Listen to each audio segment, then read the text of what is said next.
मेरे भाइयों और दोस्तों, आपके सामने एक बहुत बड़ी बात अर्ज़ करनी है। वो ये है कि मौजूदा सरकार, भाजपा सरकार जिस तरह की वोट की चोरी की धांधली कर रही है, ये बहुत ही अफ़सोसनाक और लोकतंत्र की हत्या है। इसलिए हम सब पर ज़रूरी है कि हम सब इसका पुरज़ोर विरोध करें और जो पार्टियां इसका विरोध कर रही हैं उनका हम साथ दें, ताकि लोकतंत्र बच सके और हम अपने वोट की हिफाजत कर सकें।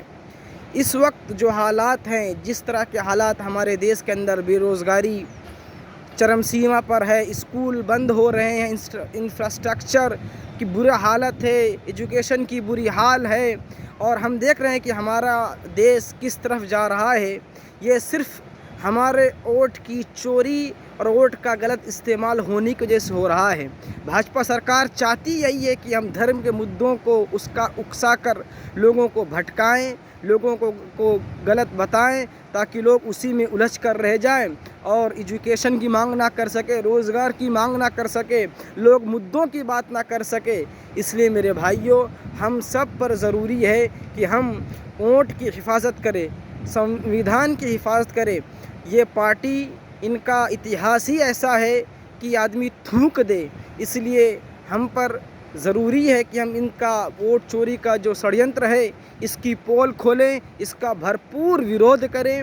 और इलेक्शन कमीशन को भी चाहिए कि इलेक्शन कमीशन का जो काम होता है शफ़ाफ़ियत के साथ, ईमानदारी के साथ वोट को कराना, वो अपनी ज़िम्मेदारी को निभाए। चुनाव आयोग भी अपनी ज़िम्मेदारी भूल चुका है और केंद्र सरकार की गोद में जाकर बैठ चुका है। इसलिए हम ईसीआई से रिक्वेस्ट करते हैं, दरख्वास्त करते हैं कि आप अपने काम को शफ़ाफ़ियत के साथ अंजाम दें।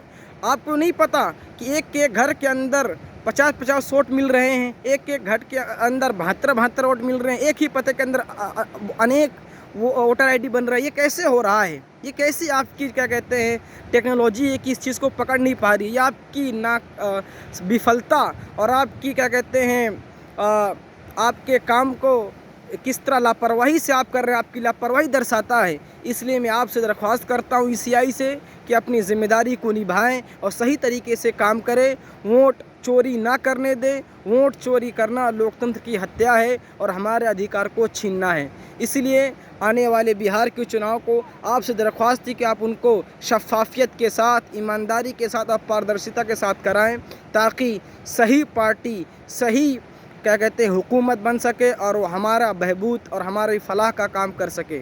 धन्यवाद।